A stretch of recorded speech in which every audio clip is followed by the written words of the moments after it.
আপনাদের একটা সুখবর শোনাই। আমি এই ভদ্রলোককে আসুন, এদিকটা আসুন, এই ভদ্রলোককে অনেক বছর ধরেই চিনি, আর ইনি আপনারা আমার থেকে বেশি চেনেন। আপনারা জানেন এই ভদ্রলোক ফাটাফাটি ডান্স করেন। হ্যাঁ, রেডি, ধর।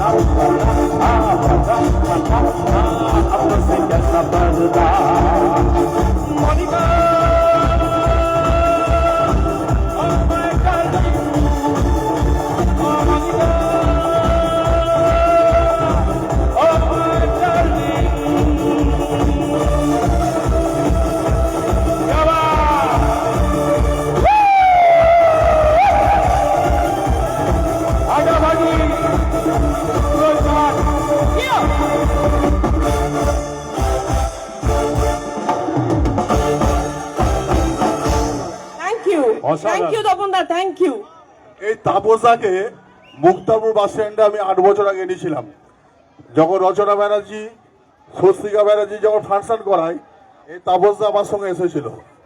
তা আজকে অনেকদিন পর দেখা হলো। মনে পড়েছে? আচ্ছা, thank you so much, thank you very much. আজকে তখন আমাকে কেউ চিনতো না, বিশ্বাস করুন। তখন তাপস সিনহা মানে ওই আসতো, গান গাইতে চলে যেত। আমি একটু বলতে চাই তাপসদার ব্যাপারে। প্লিজ প্লিজ প্লিজ, আচ্ছা এদিকটা এসো প্লিজ। আমাকে তখন তপনদা যেই সময়ের কথা বলো, তখন তাপস সিনহাকে কেউ চিনতো না।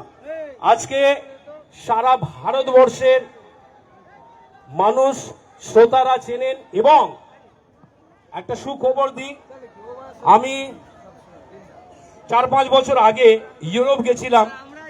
সেটা হচ্ছে আমাদের বাংলা ফিল্ম ইন্ডাস্ট্রির, আমি বলি না বারবার, আপনারা ইউটিউবে দেখতে পারেন যে সবসময় শ্রাবন্তী চ্যাটার্জির সাথে আমাকে শো করতে।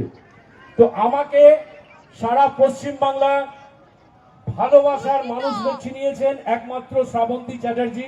আমাকে যতজন চেনেন শুধুমাত্র শ্রাবন্তী চ্যাটার্জির জন্য, তাপস সিনহাকে সবাই চেনেন, একবার জোরে করতালি হোক শ্রাবন্তী চ্যাটার্জির জন্য। Thank you so much.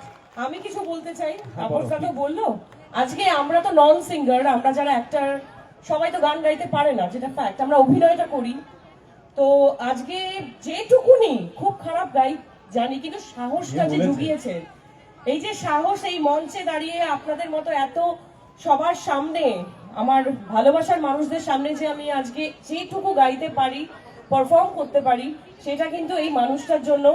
তাপসদা, বছর বছর আমরা অনেক বিভিন্ন জায়গায়, পশ্চিমবঙ্গের বিভিন্ন জায়গায় এবং আসামেও যাই, বাংলাদেশে অনেক জায়গায় শো করতে যাই, এই মানুষটা ছাড়া আমি সত্যি পারবো না। তো একটা জোরে হাততালি তাপসদার জন্য। আরো বলতে চাই, যারা এই যে মিউজিশিয়ান যারা আছে, এরা হচ্ছে মানে খুব মানে ক্রুশিয়াল জায়গায় থাকে আমাদেরকে নিয়ে। আমরা নন সিঙ্গার, আমাদের সুর তাল কোনো কিছুর আইডিয়া নেই, কি স্কেল, আমি তো ছোটবেলায় মারতো যে স্কেলে, সেই স্কেলটাই জানি। এখানে গানের কি স্কেল হয়, কি হয়, ওসব আমার অত আইডিয়া নেই। তো ওদের জন্য একটা জোরে হাততালি, এত সুন্দর মিউজিক না দিলে আমরা হয়তো কিছুই করতে পারতাম না। আর এটা বলো